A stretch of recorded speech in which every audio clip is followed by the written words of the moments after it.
A couple of things. All right, we're recording now. Cool, cool, cool. So my name is José Olivarez. Thank you for being here. What do I need to tell you? Okay, first, here is the Google Doc that we'll be using for today. Please try to go ahead and open that up. The Google Doc is for accessibility purposes so that anyone who has a hearing impediment can follow along with today's workshop, or for anyone who needs it, who wants it. The workshop that we'll be doing is there. The plan for today is to begin by doing like a warm up like usual, which I'm really excited about. I think you'll have fun with it. After the warm up, we will, after the warm up, we'll talk a little bit more about image and what makes a good image. And then after that, we'll take a look at a Sharon Olds poem that I think helps show what we're talking about when we're talking about a poem that is deep or goes deeper, right? We use that language a lot when we're talking about poetry, and it's something that I think, could use some more clarifying. I know that I'm always trying to understand a little bit more deeply. So that's kind of the plan for today. At the end, we'll share out. And if you'd like to share, of course, you are welcome to share. But I think other than that, I think we're ready to get started. So what I would like to do is, oh great, some people are already in the Google. Oh my God, a lot of you are already in the Google Doc. Cool. So what I want to start with is, I want everyone to take their turns unmuting themselves and sharing your names and where you're at. So my name is José Olivarez, like I said, and I am in Harlem, New York right now. Shout out Uptown in New York City. Whoever wants to go next can go. Hi, this is Monica from near Los Angeles, California. And I just finished up a Harlem Renaissance class. So cool that you're in Harlem. I'm working on an MFA in creative writing at Mount St. Mary's, Los Angeles, and very excited about this class. My neighbor who's on this call as well introduced me to your poetry, and I'm very excited to be here. I'm Carmen, I'm her neighbor. I'm also in California. Hi. Kim, go ahead. I'm Kim. I'm a high school teacher out of Colorado, and I'm happy to be here. I'm Sydney from the Bronx. And Jose, I'm jealous. I'm finishing up my MFA at City College, which you're down the block from. I'm Kim. I'm another high school teacher from Ohio. Hey, everyone. I'm Adriana. I'm from Puerto Rico. Glad to be here. Hey, everyone. I'm Jamie. My pronouns are they, them, and I'm out here in Fresno. Ooh, shout out. I'm also from Fresno. I'm Lucia. California. I'm Lucia. I'm in Philly. Hi, my name is Sarah Kersey. I'm in New Jersey. And shout out to Jose. My family roots are in Chicago. I'm TMG. I'm in West Village, New York, by way of Chicago, by way of Pilsen and South Shore. Hey, so hi, Allie. I'm here in Colorado. Oh, Lord. Hey. I guess it was about time. Yeah, it was bound to happen. Hey, I'm Fulamusu. I use she, her pronouns. I live in Chicago. I'm originally from Northwest DC, though. Hi, Fulamiso. Sorry to cut you in. I'm Samira. I'm from Bangladesh, but I'm in Ridgewood, New York right now. She, her. Hey, I'm Marbella here from Woodside in Queens. They, them pronouns. Hi, I'm Preeti. I'm originally from Bombay, currently in San Francisco. She, her pronouns. Okay, I'm Natalie. Oh, sorry. No, go ahead. Go ahead. Inda Fernandez from San Francisco. She, her pronouns. Gia from Boston, currently in Los Angeles. I'm Abby. I'm originally from Boston, and I live in Berkeley, California now. So tying you together. I'm Natalie. I'm in Chicago by way of Columbus. So hello, fellow Ohioans in the chat. Hi. I'm Jen. I'm north of Chicago, North Chicago suburbs. I'm and Danny. I got my son Danny here. Hello. Hi, I'm Bianca, and I am calling from Los Angeles. Hi, I'm Heather calling from Greater Boston area. Hi, I'm River. everyone. Sorry. Go ahead, River. I'm River. I'm in Chicago from New Mexico. Hey, and hey, y'all. I'm Natachi calling from the Sacramento area in California. Hi, I'm hi. Angelica. I am in Go California ahead. also, Palm Springs, and I'm originally from Mexico. I'm glad to be here.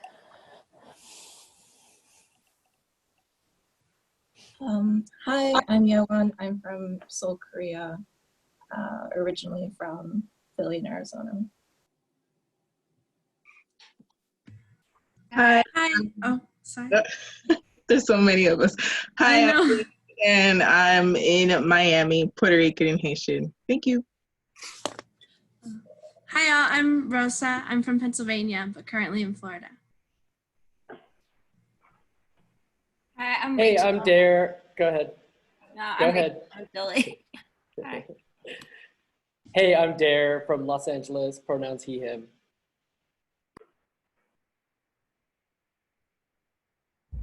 Hi, sorry. Hi, I'm Perla. I'm from the Bronx. Hey, I'm Keyshawn from New Jersey, but I live in Brooklyn right now. Hello, my name is Miles, and I'm from Orlando. I'm Noe, back in Chicago. Hi, I'm Rumi. I'm from Hillsboro, Oregon.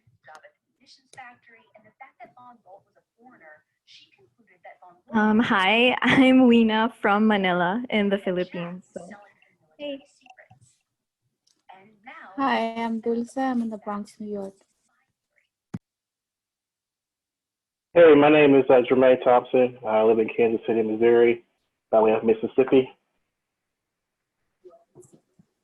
I'm Jason. I'm in St. Louis, Missouri, originally from Baltimore.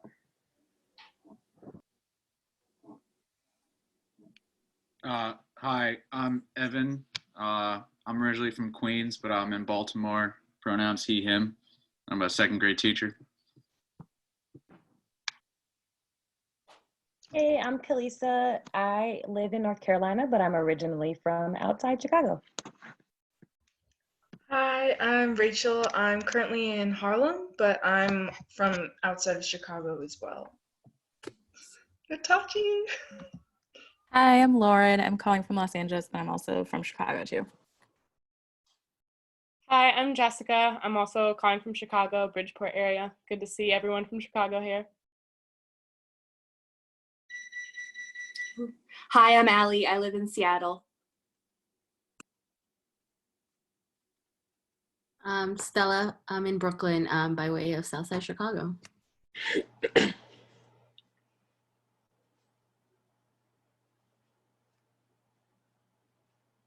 Hi, I'm Zoe. I'm from Los Angeles, California. Hi. Go ahead. Hi. I don't know is it me? Okay. Hi, everyone. I'm Jerry. I'm from Boston, and I'm also currently in Boston, and I use she, hers pronouns. Hi, I'm Mariam. I'm from Egypt, and I'm currently in Berlin, Germany.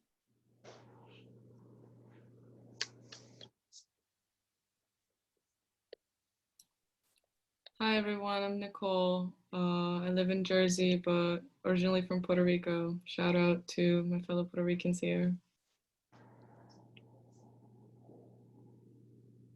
Hey y'all, I'm Clarissa Brooks. Oh, sorry. Go ahead.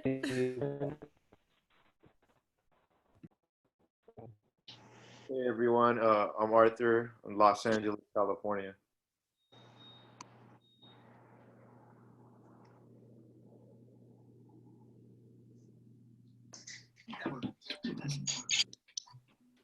Are they done? No, hi everyone. I'm Lisa and I'm in San Diego, California. Okay, Hey everyone. My name is Bianca from Chicago.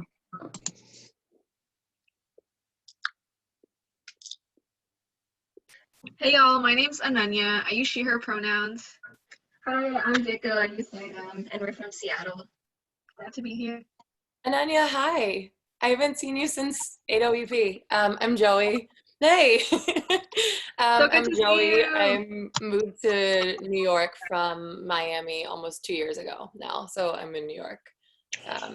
Yeah. I'm in the Ananya fan club too. Hi everyone, I'm Francis. I'm here in a Bay Area in California.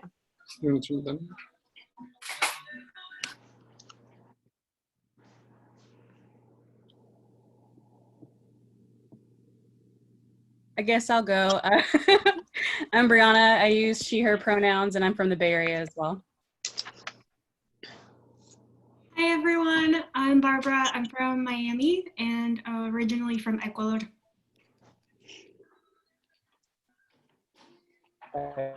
Hey everyone, my name is Adele. Oops. Can I go? Okay, I'm gonna go. My name is Itzel. I'm originally from Miami. I'm in Miami right now. She, her pronouns. Hey everybody, I'm Alexis. I'm in Chicago. I'm Chris, also in Chicago. Hey, I'm Liz. I am also in Chicago. My pronouns are she, her.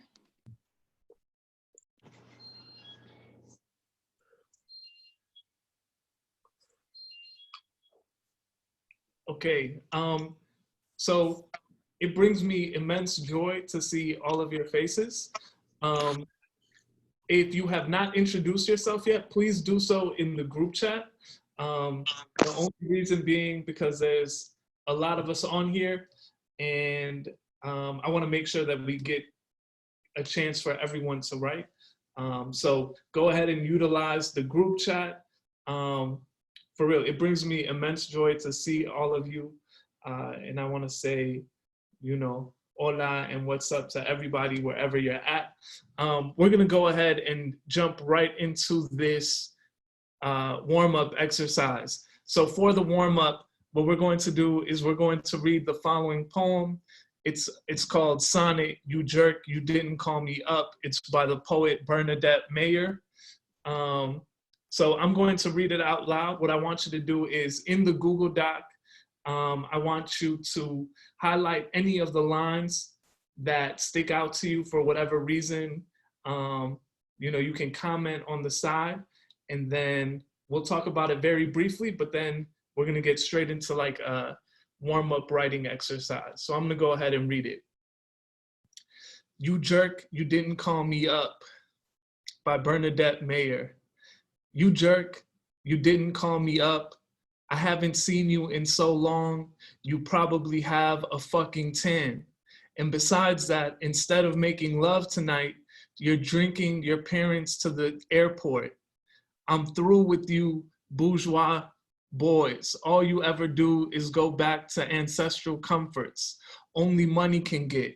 Even Catalyst was rich, but nowadays you guys settle for a couch by a soporific color cable TV set instead of any arc of love. No wonder the G.I. Joe team blows it every other time. Wake up, it's the middle of the night. You can either make love or die at the hands of the Cobra Commander. To make love, turn to page 121. To die, turn to page 172. So this is a poem that I really like for a number of reasons. First of all, being that it begins with you jerk, which feels like a great way to open up a poem and maybe a great way to open up anything. So I love that about the poem. I love this kind of I'm through with you, bourgeois boys, strikes me. I love also that the fact that it's one of those, it has this ending that's like, to make love, turn to page one. It has a choose your own adventure. That's what it's called. Anyway, mostly what I want us to do, I wanted to start with this poem because I really like it. But then two, what I want us to warm up with is, I want you to write a poem or a story or anything. The only rule for your warm up is you have to begin with "you jerk." As an alternative, you can begin with "you jerk" in whatever language you like. So you can begin with "you jerk" in Spanish. You can say, whatever you say, cabrón, no seas pendejo, whatever. But you can begin with whatever you want and then see where that opening takes you, right? See who you end up writing to. We're going to write for, let's call it 5 minutes, and then we're gonna move on. There'll be like a little bit of a lecture and then some poems for us to read together. And then, I know, my bad. And then we'll move on. So 5 minutes, whatever you used to write, go ahead and do that, and go ahead and get started. I'm gonna mute myself because I'm gonna do this along with everyone.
All right, go ahead and put your pen down or stop writing, whatever tool you're using. I hope that that was, I don't know, fun, interesting, surprising. I hope at the very least it got you to write a little bit. Okay, so now we'll kind of move on to the lecture part of today's workshop. So the reason why I called the workshop, "What do we mean by deep anyway?" is because I wanted to clarify what gives a poem a sense of being deep, what gives it a sense of depth. How do writers transform a poem so that it pulls at our emotions, so that it feels like the writer knows us? Sometimes it feels like the writer knows us better than we know ourselves. So to begin with, I thought it made most sense to start by talking about the difference between illustration and painting. So this is something that I first learned from being at a lecture with the poet Natalie Diaz, who's really incredible. And she used the example of Francis Bacon to kind of illustrate the differences between illustration and painting. So you see the first images, and so just so everyone knows, we're looking at the Google Doc right now. I'll repost the hyperlink. I saw that Daniel Lisi just reposted the hyperlink. There it is again. We're looking at the 3 studies of Lucy and Freud by Francis Bacon. And so I want you to take a second and take a look at these illustrations. Maybe I'll see if I can make them a little bit bigger. And then you see the next one too is the 3 studies of George Dyer by Francis Bacon. So I'm looking at the next page now. And the top row of images is Francis Bacon's illustrations. And then the bottom row of images is the picture of George Dyer. George Dyer is was Francis Bacon's lover. So, you know, this is Francis Bacon painting his lover. And, you know, I want us to have a conversation about these images real quick. But first I'll read, you know, what Natalie kind of explained about this. So Francis Bacon distinguished between illustration, which Bacon considered mere description, and painting, which Bacon considered building an image. The difference between description and building an image is emotionality, risking letting the reader or viewer feel. And so this is a quote from Francis Bacon that I really like. Art is a method of opening up areas of feeling rather than merely an illustration of an object. I would like my pictures to look as if a human being had passed between them like a snail, leaving a trail of the human presence and memory trace of past events as the snail leaves its slime. So given that context, what do you think of these images? What do you think he succeeds in his goal of leaving like do you get a sense of the essence of these human beings that he's, you know, making portraits of? What are your thoughts? Feel free to unmute yourself. I guess I can start. I like seeing the images next to the photographs because it kind of shows, I guess when Natalie Diaz was talking about like this building, because you do get like a 3-dimensionality with the painting that the photo kind of like flattens. So I guess that kind of also ties into this idea of depth, because you can kind of see layers and layers and layers visible in the piece. Whereas I guess the different medium, like the photography, like flatten those layers into one. I was also kind of struck by the color in the paintings, like maybe also because specifically he was sort of studying, or like because we see it sort of juxtaposed with like black and white photos. But I think that there is something very emotional about, or like emotive at least, about the play on color and like the warm tones sort of in conversation with the grayscale of it. I think that that's something that I really liked, or something that really resonated with me. Yeah, thank you. Absolutely. In the comments, Liz said, I think we get the shadow side and light side of his lover, which I really like as well. Something that Keyshawn mentioned was the flattening effect of the images. I wonder, what does the painting of George Dyer, what does it reveal? Like how, if that's an unflattening of George Dyer, what do you see in those paintings? I think more than an unflattening, it's like an exaltation of certain features of his. In the middle one, you know, he has his eyes closed in both of them, but there's almost like this passion in which he's closing the eyes in the painting, and this like line right here over his jaw also feels so much more dramatic and like softens his face in a way that maybe he feels like towards George Dyer because they have this relationship, but we wouldn't be able to, we don't feel that same curvature, you know, like this like sweetness to that gesture, that paint, that brushstroke. Yeah, absolutely. What else do you notice? Not to be. Oh, no, go ahead. Me? Sorry, there's like 1,000 of us. There are 100 of us. Oh, Sorry. yeah.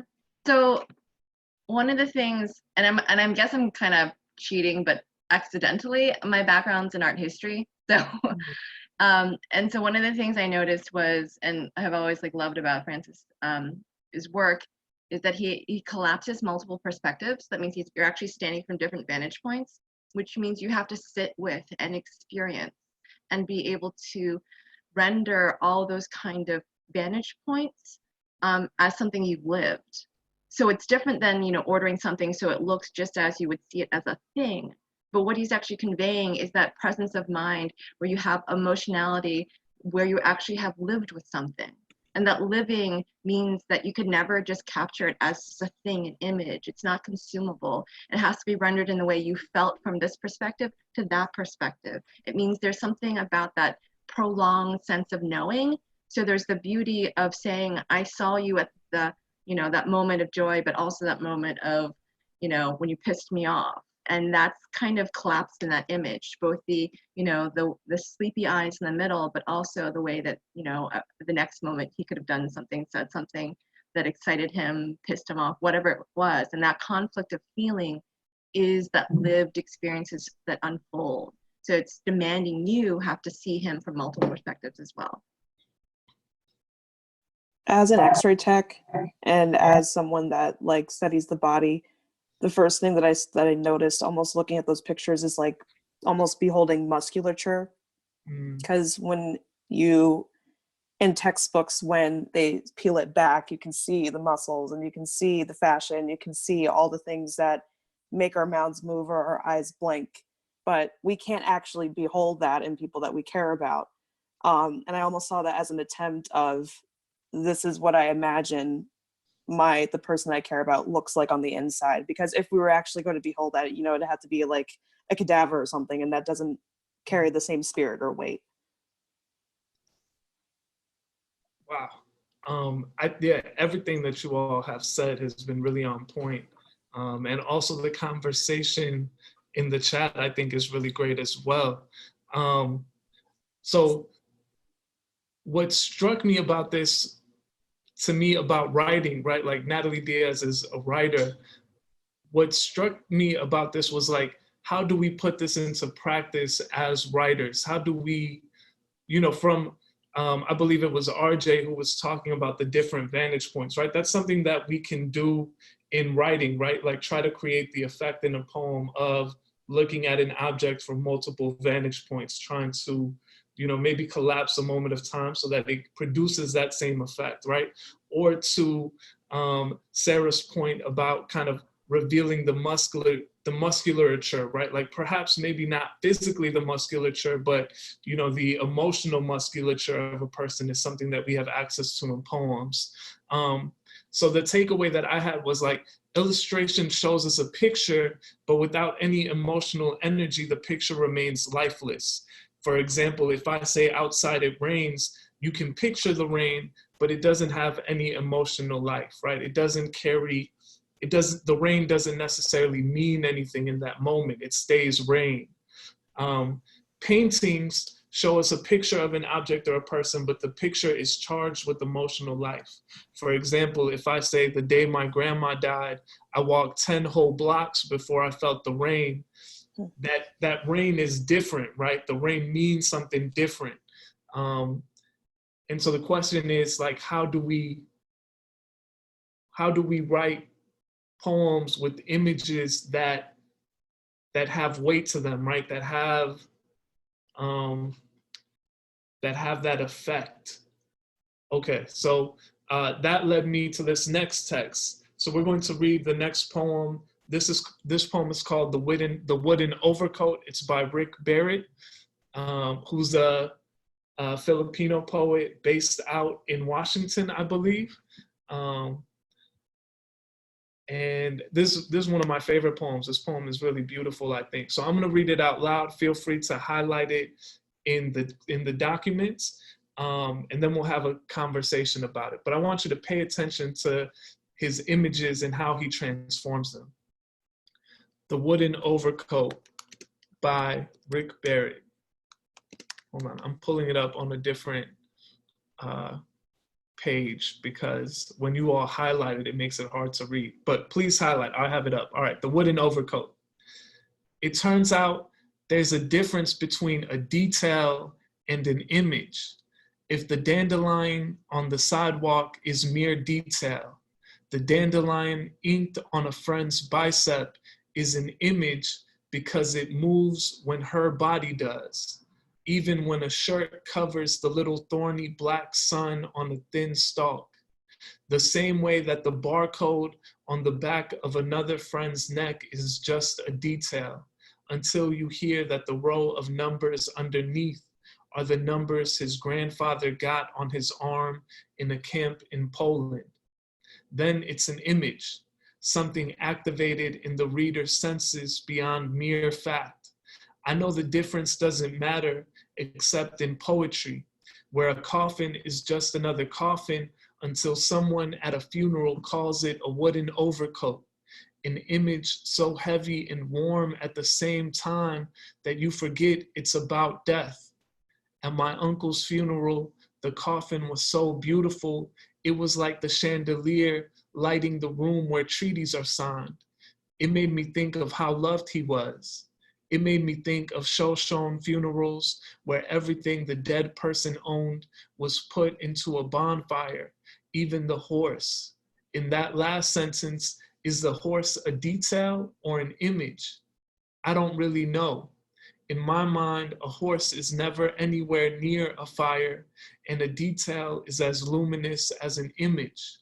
The trumpet vine on the sagging fence, the clothes in the fire, and each tattoo that I touch on your back, the three-part illustration of how to use chopsticks, the four-leaf clover, the clock face stopped at 12:05.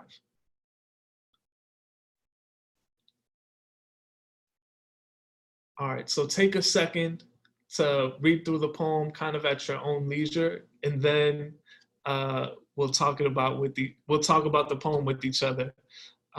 Yeah, Sarah, it's also my jam. I love this poem. All right, take a second, and then we'll talk about it.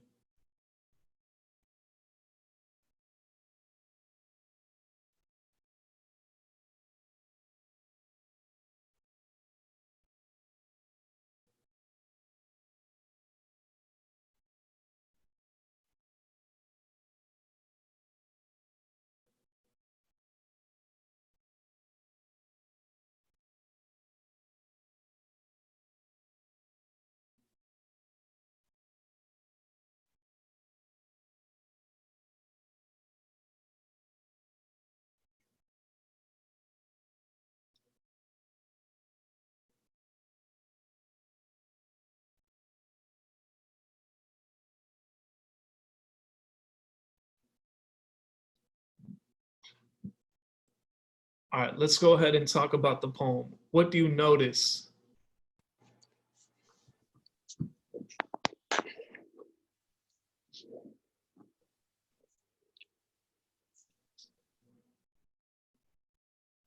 Okay. Oh, go ahead, please. Sorry, I was just going to say I really enjoyed the way that this poem is both a meditation on the craft of poetry as well as like towards, I forget what stanza it is, but towards the end there, he's really getting to the meat of like an emotional story for him. And I really like how before that he was meditating on how he can do this, but then he really shows us inside the poem itself. So really like the experience of like, it's both a lesson and an image and a story within this poem all in itself. I really like the sort of shifts in texture as well, where there's sort of a layering on of new meaningfulness, almost in the span of a line. Like, I think there's something really beautiful about like how that brevity is utilized to sort of shift the emotional landscape, where we go from something that's hard and that is sort of correlated with death, and then that turns into something that's about something soft and nurturing, and then there's like the tattoos and the impermanence of things, and that sort of play on opposition. I really like that. I like that the poem is a trick a little bit.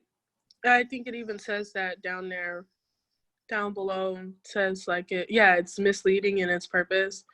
Because poems that are about poetry make me nervous sometimes. Sometimes I read them and they're not good.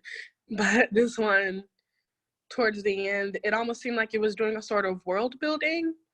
Like those movies that are really, really deep and you kind of think they're not going to be deep because they start off with a really deep question. You know what I mean? Does that make sense? Yes. Poems about poetry also make me very nervous, and I was wondering perhaps that the reason they chose to meditate on craft in this poem is maybe because the writer themselves is trying to resist feeling at some point, or like negotiating with their own selves about how much sentimentality is too much sentimentality, and trying to like demonstrate that with the difference of image and fact and feeling, which I thought was very cleverly done, but it was also so delicate. Like even in the craft lines, I was like, yeah, I want to give them a hug, and it built up to the whole into the whole story. Like I think grief is like that, right? Like you want to maintain some distance with it, but you just can't. Yeah. I think the writer was able to display how exactly a wooden overcoat feels, because it was soft and it was also, it gives you the hard punching lines at the end and you're like, damn.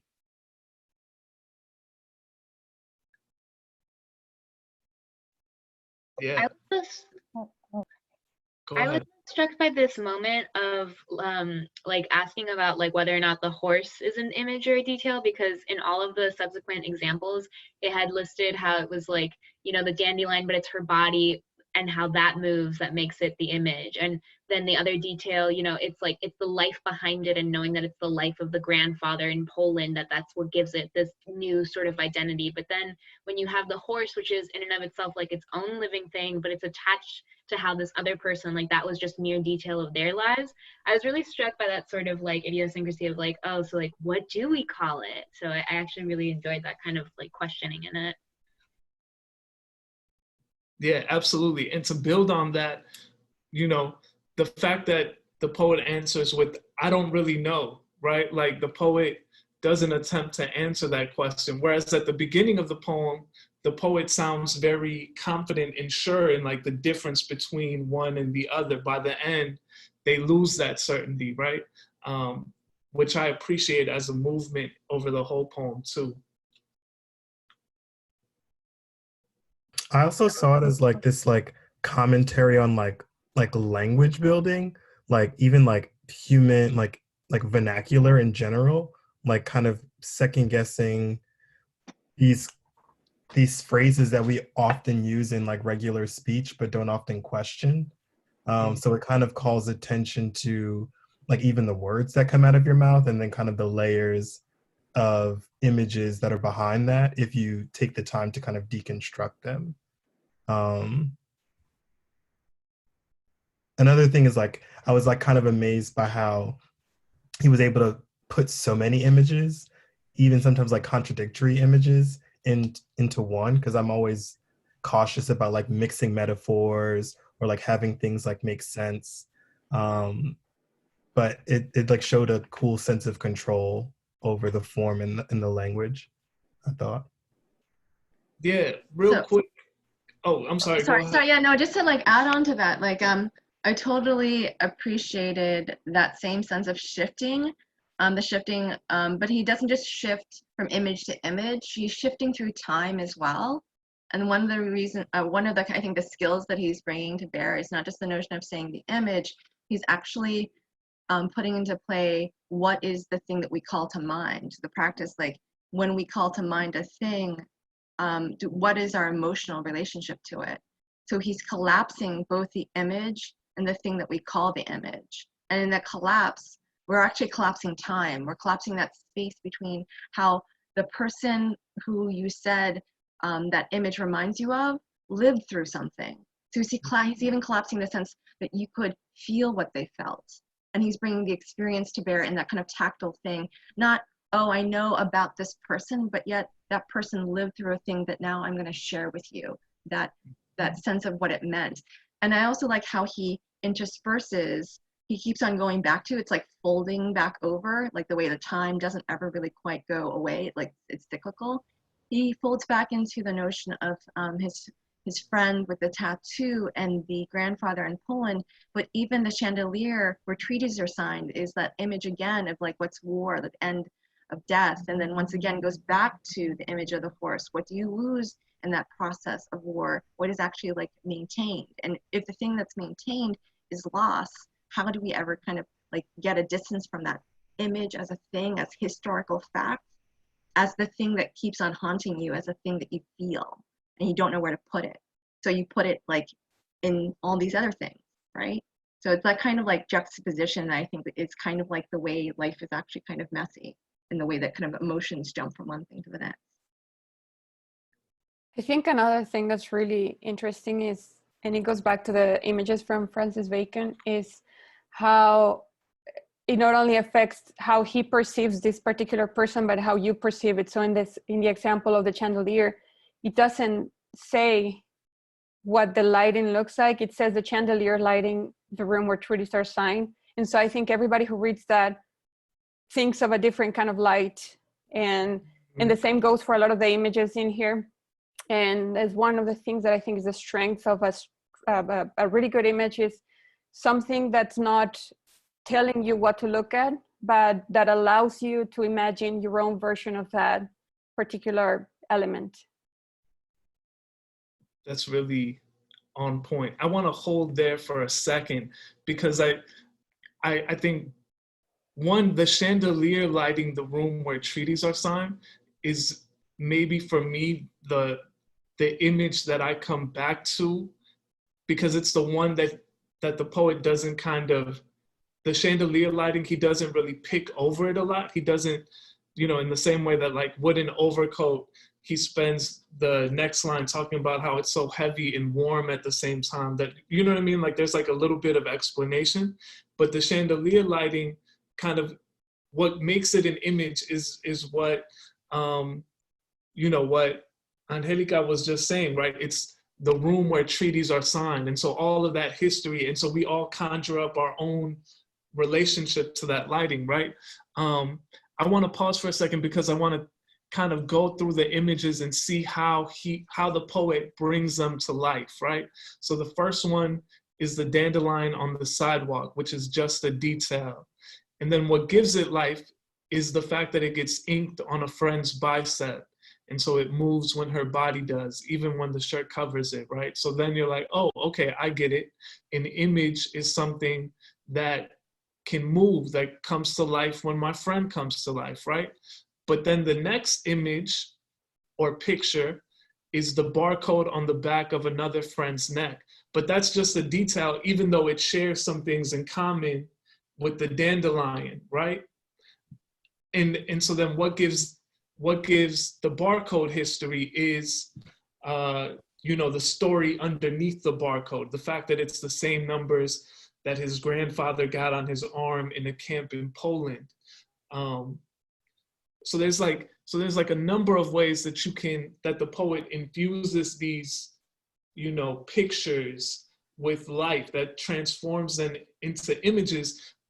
We talked about the wooden overcoat and the chandelier lighting.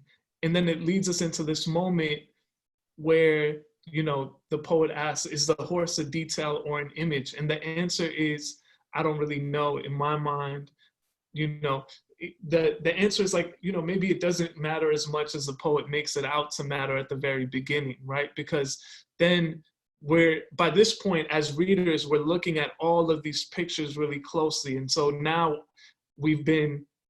it's like we've been woken up to kind of pay attention and try to see where the life is, right? And so we notice that each tattoo I touch on your back, Sydney was saying that it's a love poem, right? It ends on this note of like, tenderness, I touch on your back, the 3-part illustration of how to use chopsticks, the 4-leaf clover, the clock face stopped at 12:05. By the end, all of the explanations end, right? It's on us to decide if we want to think about them as details or if we want to think about them as images.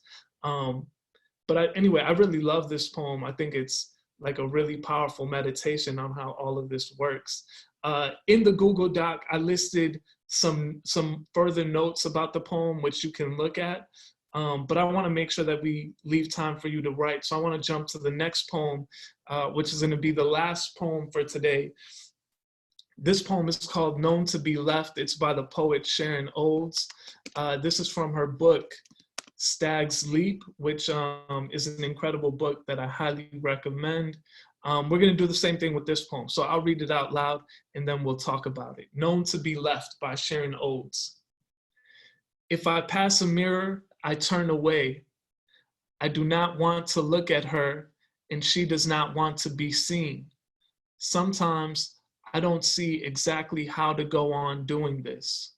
Often when I feel that way, within a few minutes I am crying, remembering his body or an area of it, his backside often, a part of him just right now to think of, luscious, not too detailed, and his back turned to me. After tears, the chest is less sore, as if some goddess of humanness within us has caressed us with a gush of tenderness. I guess that's how people go on without knowing how. I am so ashamed before my friends to be known to be left by the one who supposedly knew me best. Each hour is a room of shame, and I am swimming, holding my head up, smiling, joking, ashamed, like being naked with the clothed, or being a child, having to try to behave while hating the terms of your life. In me now, there's a being of sheer hate, like an angel of hate. On the badminton lawn, she got her one shot, pure as an arrow, while through the eyelets of my blouse, the no-see-ums bit the flesh no one seems now to care to touch. In the mirror, the torso looks like a pinup hives martyr, or a cream pitcher speckled with henbit and pussy paws, full of milk of human kindness and unkindness, and no one is lining up to drink. But look, I am starting to give him up. I believe he is not coming back. Something has died inside me, believing that. Like the death of a crone in one twin bed as a child is born in the other. Have faith, old heart. What is living anyway but dying? All right, take a second to look through that one more time and then we'll talk about it. I got chills reading it. I don't know if you got chills. I should have said before reading it, this is a poem from Stag's Leap. This is a book that Sharon Olds read you know, meditating on the end of like a 30-year-old marriage. So this is a poem, you know, which is meditating on that. So take a look at it again, highlight whatever you want to highlight, and then we'll briefly talk about it, and then we'll get to writing.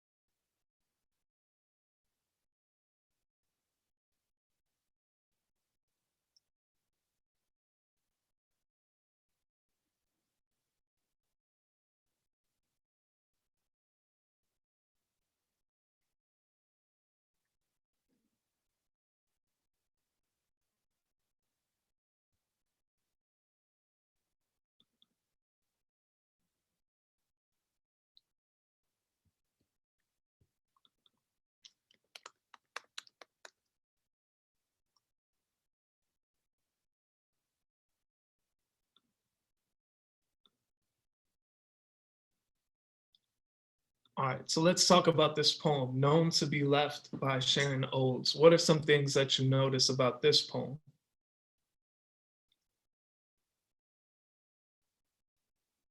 I think many of us have dealt with the end of relationships, and I like how she highlights the shame of the end and being in this knowing of what the end is and trying to do life while carrying the heaviness of grief and shame together.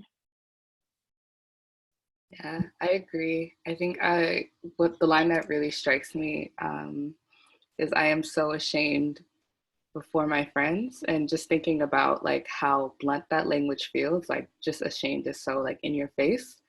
But I think it's like that easily could like, I don't know, get into the argument of like illustration versus painting an image. But what I like about the image is just like, I am so ashamed before my friends. It just presents someone like bearing all, like just being very vulnerable. I think it's such a powerful line.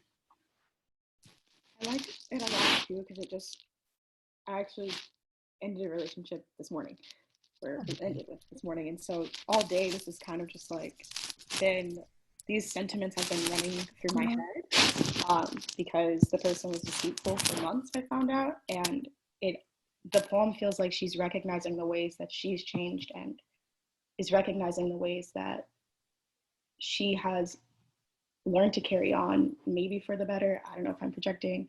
And that is really like, even though she's talking about how hard it is to be ashamed in front of your friends and to really just bury yourself in this way, it feels like she is also recognizing like the strength in that and the growth and what it means to carry on. So I don't know if I'm projecting, but it feels like I don't know, royal for me to have fallen. Isn't like that the point that you're supposed to like see yourself in the poem? I think that's like a really good thing, right? That means that like what the author is doing works. And so I've been thinking like from that last poem about like what's the difference in a detail versus an image, but it's like the details like that, like talking about the shame of being in front of your friends, like that, like that cuts, like, because that's a detail I recognize. And I was kind of expecting in the last poem when he was talking about like, oh, a coffin is just a coffin until it's a wooden overcoat. I was kind of expecting like a coffin is just a coffin until it's a person that you love, but not everyone knows that person that you love, but people think about an overcoat. And I think for me, the like line that follows this one that both of you have highlighted, the to be known to be left by the one who supposedly knew me best, like after like that long-term relationship and you've shared so much, it feels like a rejection of like you as a person by having this person like leave and everything. So I feel like that really hit. No other ability to say that. I really to add to that. Oh, sorry, Samira. Sorry. I just have a point to follow up what the speaker before me said. Is that okay? You're speaking, sweetheart. Great. Yeah. Okay. I'm just gonna. I just to add to that, I think it's really interesting the different identities she's exploring of herself, like in relation to the reflection in the mirror, in relation to the lover, of course, as well as our friends, and just I think that's what stuck to me most, because usually in the aftermath of a relationship ending, you go through these different versions where at times you're hopeful and at times you're full of shame, and I think she really portrays that really well. That's it. Can I jump in real quick, Sydney? Yeah. So about that image, right? So if I pass a mirror, I turn away, right? So the poet is turning their back on themselves, and then when they portray the ex, right, they say, you know, I'm crying, remembering his body or an area of it. His backside often, you know, his back turned to me. So it's like her ex has turned his back to her, and also she is turning her back to herself in the mirror. You know what I mean? And so there's that synchronicity happening that furthers that shame, right? Like, I'm ashamed before my friends, and I'm ashamed before myself, and also I'm ashamed before my ex. You know what I'm saying? That makes that ending all the way at the ending where she's talking to herself, but look, I'm starting to give him up. You know what I'm saying? It makes it feel, you know, for me, like I get chills even saying those lines. It feels that powerful. Go ahead, Sydney. Yeah, like it's all connected. I feel like that following line, each hour is a room of shame, that anchors the poem for me, because that's the detail that I'm like, she's not just talking about the time that she's going through, but also that next holiday where she's not entering the space with the partner. It's like every measurement of time, you know, it's like, it's crazy. For me, that's what anchored the poem. It's what really amplified that detail of shame and of time being sort of complicit in what the physical setting is also doing. Yeah, I agree. I also I think it's important what she doesn't say also. I think that a lot of times, like when we're talking about things that are really traumatic, we tend to I've read a lot of things that almost like overshare details that aren't necessarily important. Like, we get everything that we need to know about how this woman is feeling and what she's been through without also having to go deep into like the depths of exactly how she felt the second that he left and what the argument was and what all these things were. You know, I think that there's a lot of times focus on the wrong details, and I think it's important to notice also like what was omitted to make it more powerful. For me, what jumping stands off out, of I just wanted to jump off of that because like it felt like she was like with the details, it was like she was answering questions without giving us the questions. And it's like if you're talking to your friends and they're like, how do you feel? And instead of just being like, this is how I feel, she's like telling me, like, if I pass a mirror, I turn away, and just using that picture to give me the feeling instead of just explaining it, but explaining it with that, the associations of it. Go ahead, Stella. Thanks. Yeah, I think the thing that grounds the poem for me is their play with syntax around the word seen and see. It comes up throughout the poem, kind of like undergirds it. It's like the foundation of it, this sense of being seen and then not seen, both by her partner, by her friends, and then rejecting what she is seeing because it's too painful to hold in the moment. And the way she plays with that action of seeing, I think really anchors the whole poem for me. And so everything else is just a way of trying to express not being able to grasp that like necessary thing that grounds relationships with it, which is being seen. So yeah, I really, really appreciate the subtlety of that word cropping up throughout the poem in various very, very like subtle ways. Okay, so that's all really great. This poem and really this whole book, Stag's Leap, is kind of what inspired this particular workshop. Sharon Olds is a master of a lot of things, but for me, one of the things that I think about when I think about her work is this kind of like false ending to her poems. Like there's a number of times where I'll reach a big, beautiful line in a Sharon Olds poem that feels like it could be an ending. And then she writes through that and reaches like another ending that feels even, you know, brighter or, you know, more true or more relevant. You know what I'm saying? It's like, and so in this, to me, this poem is an example of that, right? Because the progression of the poem goes from, if I pass a mirror, I turn away. And so one natural way to end that poem would be to get to the point where you can look at yourself again, right? But instead she goes beyond that to the point where not only is she looking at herself and letting go of her ex and acknowledging that, but she's saying, you know, she goes on to say like, you know, something has died inside me believing that, like the death of a crone in one twin bed as a child is born in the other, right? So like a new me is being born. Have faith, old heart. What is living anyway but dying? It's just, it's incredible. And so part of, for me, the lesson is like, sometimes when we think we reach an ending, it might be time to like, see if there's something else, right? What else can happen in that moment? So with all that said, we're gonna write for, let's say about 15 minutes. The prompt is, this first part is just a question. What are some truths in your life that you regularly turn away from? It could be your happiness in the face of the pandemic that we're in right now. It could be something else, right? It doesn't need to be laden with violence or trauma. I want you to write a poem that begins with denying yourself one truth. And I want you to see if in your journey, if you can journey in your poem to acceptance of your truth and see if there's something beyond acceptance, whatever that looks like for you. Use images, try to give them emotional life. Of course, you can write in any language or languages that you would like. Does anyone have any questions before we begin? Could you just repeat the question one more time, please? Would you mind repeating the question one more time, please? Yeah, so the first question is, what are some truths in your life that you regularly turn away from?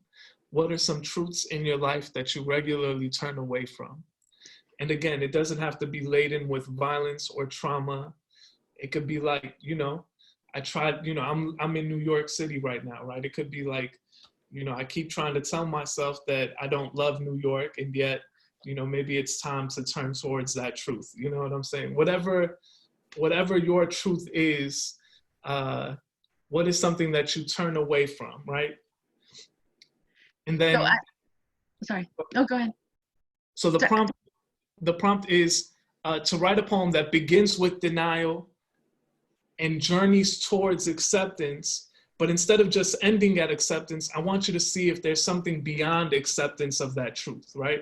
See if there's something else that can be revealed by continuing to kind of mine those edges.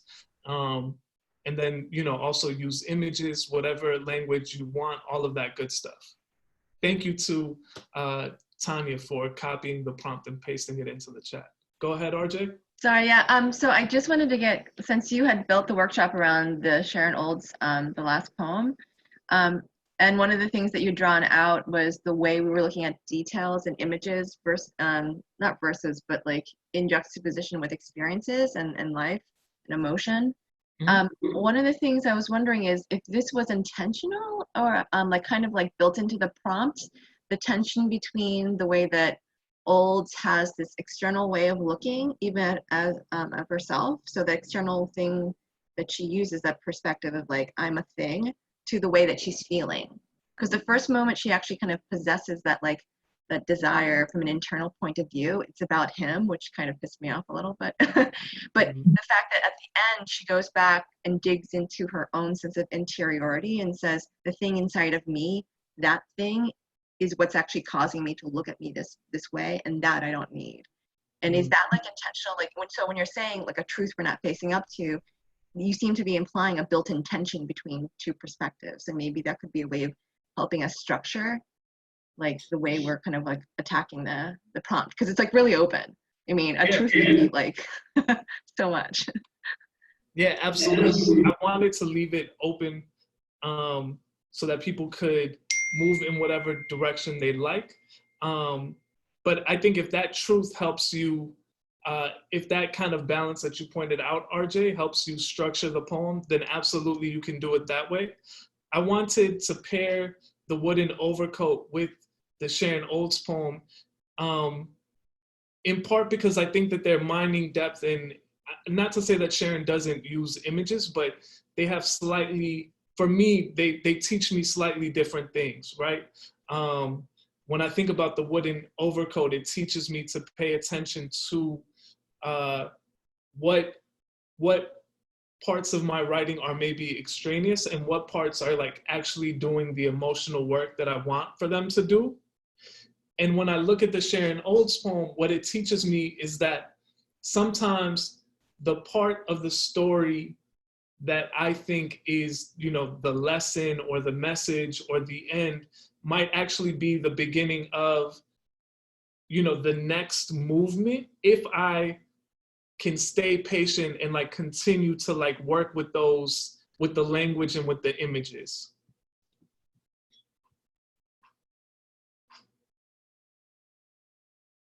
All right, any other questions? If you have any other questions, you can post it into the group chat. But you know, we'll get started writing. Let's see how this goes, and we'll check back in about 15 minutes.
All right, y'all, start to find a place you can stop for now. Don't worry if the draft is imperfect. You know, it's the first draft.